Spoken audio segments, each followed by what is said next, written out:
तो जब कर्मचारी को ये मेमो मिलता है और वो अपना जवाब देता है, उसके बाद क्या होता है? अगर कर्मचारी आरोपों से इनकार करता है तो मामला जांच की तरफ बढ़ता है।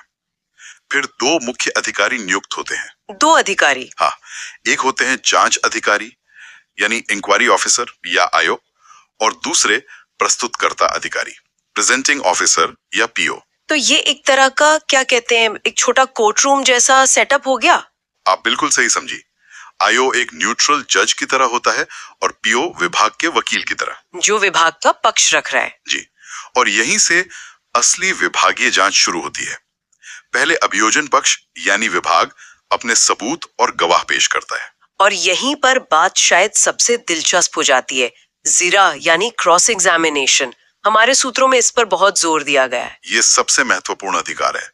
जिराह के बिना तो पूरी जांच ही एक तरफा मानी जाएगी। एक तरफा? हाँ, इसी से तो कर्मचारी या उसके बचाव सहायक को मौका मिलता है कि वो विभाग के गवाहों के बयानों की सच्चाई को परख सके। ये तो प्राकृतिक न्याय मतलब नेचुरल जस्टिस का एक बहुत ही मूल सिद्धांत है। बिल्कुल। आपने बचाव सहायक की बात की, इसका मतलब कर्मचारी इस पूरी प्रक्रिया में अकेला नहीं होता? नहीं, बिल्कुल नहीं।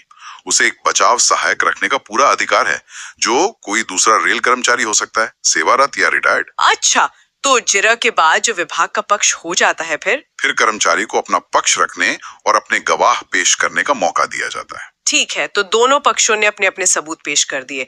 अब जांच अधिकारी यानी आयोग का क्या रोल है? आयोग दोनों पक्षों की दलीलों और सबूतों के आधार पर एक रिपोर्ट तैयार करते हैं। उस रिपोर्ट में वो अपना निष्कर्ष देते हैं कि कौन से आरोप साबित हुए और कौन से नहीं। ये रिपोर्ट फिर अनुशासनात्मक प्राधिकरण यानी डिसिप्लिनरी अथॉरिटी डीए को भेजी जाती है। लेकिन क्या डीए के लिए उस रिपोर्ट को मानना जरूरी है? क्या हो अगर वो आयोग के नतीजों से सहमत ना हो? ये एक बहुत अच्छा सवाल है। डीए रिपोर्ट से असहमत हो सकता है। अच्छा। हाँ, लेकिन अगर वो किसी ऐसे आरोप को सही मानना चाहता है जिसे आयोग ने खारिज कर दिया था, तो उसे एक असहमति नोट लिखना होगा। असहमति नोट? जी, और उसमें तर्क के साथ बताना होगा कि वो आयोग से असहमत क्यों है। ये नोट कर्मचारी को भी भेजा जाता है ताकि वो अपना पक्ष रख सके। और फिर आता है अंतिम फैसला। हाँ, इन सब प्रक्रियाओं के बाद डीए एक अंतिम आदेश फाइनल पेनल्टी ऑर्डर जारी करता है, और इसमें भी एक शर्त है। वो क्या? कि आदेश को एक स्पीकिंग ऑर्डर होना चाहिए। मतलब सिर्फ ये लिख देना काफी नहीं है कि सजा दी जाती है। आपको कारण बताने होंगे, तर्क देना होगा कि आप इस नतीजे पर क्यों पहुंचे। वाह, ये तो बहुत जरूरी बात है। इसका मतलब कोई भी फैसला मनमाना नहीं हो सकता? बिल्कुल।